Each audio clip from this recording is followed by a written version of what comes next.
everyone, I'm Mary Doc. And I'm Decky Dan. And we're the Outer Wilds Geological Survey team. Thank you so much for joining us here at the Ember Twin Lakebed, where we're going to share with you all our hard work on a paleoecological reconstruction of this incredibly interesting site. But before we get started, some introductions are in order. For those of you just finding out about us, let's tell you a bit about our team and what exactly we do. The Outer Wilds Geological Survey is a fan project, conceptualized by myself and run by Decky and I, to survey the geology of the planets in the Outer Wilds solar system using real-world methodology. We are both avid fans of Outer Wilds, and as geologists, we were immediately captivated by the rocks in game when we played. Our main goal is to reconstruct a geological history of the planets in game, while also working on many other side projects that we can't wait to share with you as we continue to unravel these geological mysteries of Outer Wilds. So now that you know the Outer Wilds Geological Survey basics, let's talk about the aims and objectives of today's presentation. Now, our aim for this particular expedition was to conduct a full geological survey of the Ember Twin Lakebed site. So this includes things like a rock type analysis, fossil logging, take and strike and dip measurements. Okay, so we didn't actually do that last one, but that's only because we technically can't do it whilst we're in the game. But all of that good stuff, which we would then use to reconstruct the ecosystem and environment that was present here on Ember Twin millions of years ago. Alright, so now that everyone is up to date, let's just remind ourselves of what we will be focusing on at the Ember Twin Lakebed. Luckily our ship's log has already noted key findings for us, so let's just have a look here. There are three major components of the Ember Twin Lakebed that give us insight into what this environment may have looked like in the past. There's the geology itself, and then fossil content that can give us an idea of what plants, flora, and critters, fauna, were around at the time these rocks were being deposited as sediment. Let's start with the geology, which we'll be breaking down into the following. The overall geology of Ember Twin, including the specific rock types identified at the lakebed site, the environmental features preserved in the rocks, and the type of fossil preservation. Not just the fossils themselves, but the preservation itself is really important too. All of these provide insight into how this site formed and what type of ecosystem it was during life. As always, we begin with our big picture. The lakebed site is a large and deep depression at Ember Twin's north pole, featuring a tall pillar at its center upon which the Outer Wilds Venture's astronaut, Chert, has made their camp. A tunnel to an extensive cave system lies at its bottom. At first glance, the site shares many characteristics with the rest of Ember Twin. Exposed reddish-orange rocks, displaying distinct banding that appear to have been weathered smooth over time. On closer inspection, the rocks here, particularly those from its deepest point to about halfway up the pillar, exhibit features found nowhere else on Ember Twin. First though, what type of rock are we actually looking at here in the lakebed? Well, the red and orange colours alongside the distinct banding are indicative of one of the most common sedimentary rocks around, sandstone, which is made up of, funnily enough, hundreds of millions of grains of sand that have been deposited slowly over time and then compacted and cemented to form the rocks that we see today. Now, sand is transported relatively easily, both by aeolian and marine or fluvial forces, and can settle and lithify in a variety of depositional environments. So how do we know exactly what kind of environments our sands have settled in? Well, as hinted at, these sandstones have features found nowhere else on the surface or subsurface of Ember Twin. The first of these features are ripple marks, seen here. Sands deposited in shallow, watery environments are often affected by wave action or currents, which produce ripples like these that you may have seen on a visit to the beach. These marks are repeatedly buried by sediment washed over them, and this burial can eventually lead to them being preserved in rocks. The presence of ripple marks at the site indicate that it was once either a shallow marine environment or an intertidal zone. Which is actually a perfect environment for some awesome fossil preservation. Fossils require very specific conditions to form, and even more specific conditions to remain preserved and intact over time. Now, we can see that there are actually many different kinds of fossils here on the lakebed, and we'll be looking at those in more detail shortly. But all of them appear to be relatively intact, in that they are often completely articulated. This is actually really rare and means that when these creatures died, their remains were left undisturbed long enough for them to be covered in sediment and fully fossilized via permineralization. Knowing this, we can make an educated assumption that this was a relatively calm or low energy environment. So no turbulent swells or extreme currents, just the gentle calm and consistency of shallow, warm waters.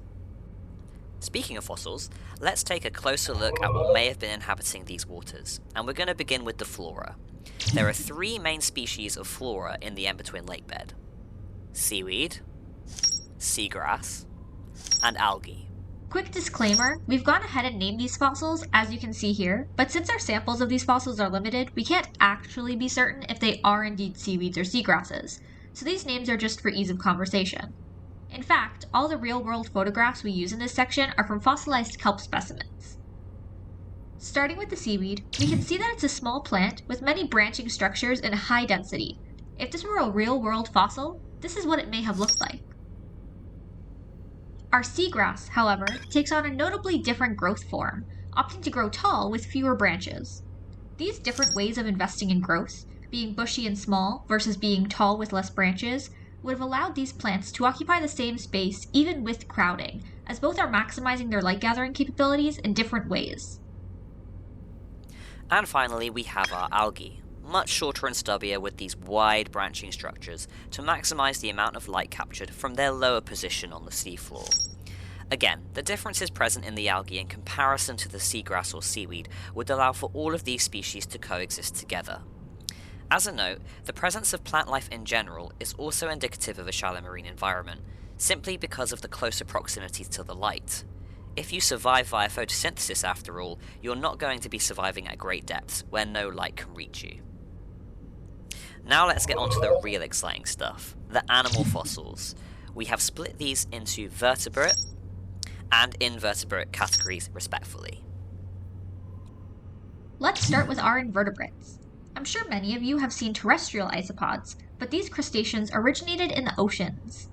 Isopods are benthic, meaning they live along the seafloor. The isopods on Ember Twin are likely the same, displaying no preservation of swimming appendages. They are also among the smallest and rarest of all lakebed animal fossils, appearing more solitary. This fossil may look like a trilobite, but it's actually a marine isopod from the Jurassic period, preserved in sandstone, just like on Ember Twin. Like many modern-day isopods, it may have acted as a scavenger on the seafloor, eating dead and decaying matter.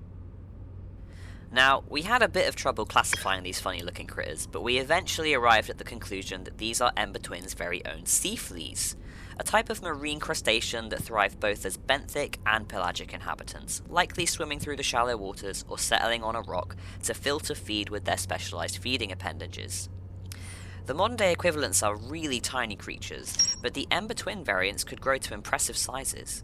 Interestingly, they are often found preserved in groups, and are one of the more prolific species found at the site, suggesting that they were likely very successful and may have lived in small troops. Similarly, these fossils are plentiful at the lakebed site, commonly found in groups as well as with fossils of other species. Judging from their rounded bodies and elongated tails, these fossils seem to be something akin to horseshoe crabs. Horseshoe crabs are armored arthropods that live on the seafloor of shallow marine environments and in intertidal zones. They have been around for nearly 450 million years, practically unchanged from their modern-day counterparts, so we can directly compare the Ember Twin fossils to those of real horseshoe crabs.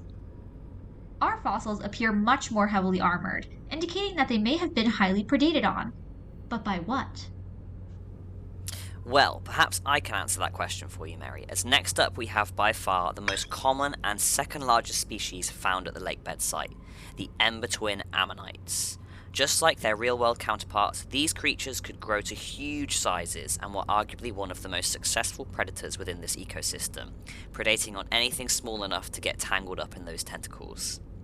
Interestingly, the Ember Twin ammonites exhibit a distinctive ridged shell, somewhat of a rarity in our own fossil record. The utility of these ridges is speculative, but could perhaps provide protection from other predators, or they could have been a product of sexual dimorphism, as some individuals showcase more pronounced ridges than others. Our next fossil is a fish. These fish are fairly common, never appearing in schools, but often appearing with other fauna that swim in the water column like the sea fleas, ammonites, and eels. They have very large eyes, suggesting they rely heavily on their sense of sight, and have impressive spines along their back, potentially to discourage predators from snacking on them. They appear in several sizes, from being as small as an isopod to being nearly as big as an ammonite. While the fossil record is too scant to determine what kind of fish it is exactly, it does share characteristics with fossil fish that would have been pelagic and piscivorous, with large predators present in their ecosystem. Predators that left behind these huge articulated chains of vertebrae and ribs, and there's only one creature that has an elongate body such as this, an eel. Now, these eels are the largest creature present in the ecosystem, all of them dwarfing even the largest ammonites. Surprisingly, they were often preserved together, with as many as 3 individuals being preserved in the same area, perhaps suggesting that they lived in family groups or shoals. None of the specimens were found with their skulls preserved, however, some were found with their caudal fins intact. This can show that these ancient eels may not have had those signature dorsal caudal fin connections that normally run along the length of their bodies, but instead a small caudal fin at the tip of their tail, more akin to a modern-day fish. A quick note about the Ember Twin fossils.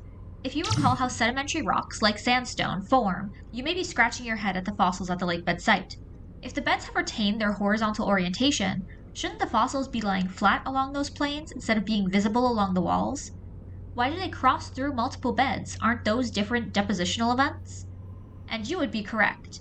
The majority of fossils in the Ember Twin Lakebed are not oriented properly to their beds. There are the rare ones, however, that are, such as this fish we observed on the bottom of the lakebed. Notice how it lies within the same plane as the beds do. For this project, we have assumed the correct orientation for all fossils, and that all the fossils existed during the same time period.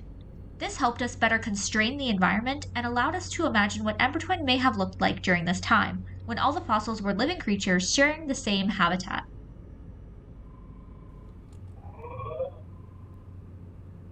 So now that we've recorded all of our observational evidence from the site, let's put it all together. And... Alright, so let's dive in and explore this further. We find ourselves in a shallow sea, as evidenced by the abundance of sandstones and preserved ripple marks. The proximity to the sun warms the waters, creating an ideal environment for life to thrive. The life here is incredibly diverse, with abundant plant and animal species, as shown by the many fossils found at our survey site. The plants use 3 types of growth forms to coexist with one another, whilst also maximizing the sunlight available to them, allowing each species to flourish equally. The animals here make use of the entire water column, with some species evolving to spend their lives in the open waters near the surface, and others crawling along the seafloor. Firstly, we have our troop of sea fleas, who take advantage of the nutrient-rich warm water via filter feeding, either in the open waters themselves or by perching on the rocks near the surface. Swimming alongside and actually dominating the epipelagic zone, we have one of our top predators, the Ember Twin ammonites, whose surprising speed and grasping tentacles make them a formidable hunter and threat to many of the other creatures who brave the open waters. Further down, perhaps hoping to make a tasty snack out of the benthic critters, swims our vertebrates, solitary fish, and eels ready to ambush their prey. Scurrying over the ripples in the sand at the very bottom of this ecosystem are our scavengers. Horseshoe crabs travel in groups, with heavy armor dissuading predators from attacking. A lone isopod forages for food amidst the grains of sand. This is just one of many interpretations of this site, but using the evidence we've uncovered in our survey, we think this paints a pretty accurate picture of what Ember Twin's lakebed may have looked like in the distant past. So after all this, how does the geology of the Ember Twin lakebed, or shall we say, shallow sea, hold up against real-world sandstone fossil beds? Overall, the geology is pretty accurate, with features like the distinct sandstone banding and preserved ripple marks, as well as having plenty of articulated fossils and imprints. However, many assumptions had to be made regarding the chronology and past depositional events, as many of the fossils are not oriented correctly to their beds. Even so, there was enough fossil evidence for us to recreate a detailed and relatively accurate, at least we think, interpretation of what life may have been like here at the Ember Twin Lakebed all those years ago. So, next time you visit the Ember Twin Lakebed, perhaps hot on the trail of another geological mystery, maybe you can spare a few moments to take in what was once a thriving underwater ecosystem. We hope that you enjoyed our presentation on the Ember Twin Lakebed. If you have any questions, feel free to send us an ask on the Outer Wilds Geological Survey website down below. We're always happy to answer. Thank you so much for watching, and we hope you look forward to embarking on many more adventures with us as we continue to explore the geological puzzles and mysteries of Outer Wilds.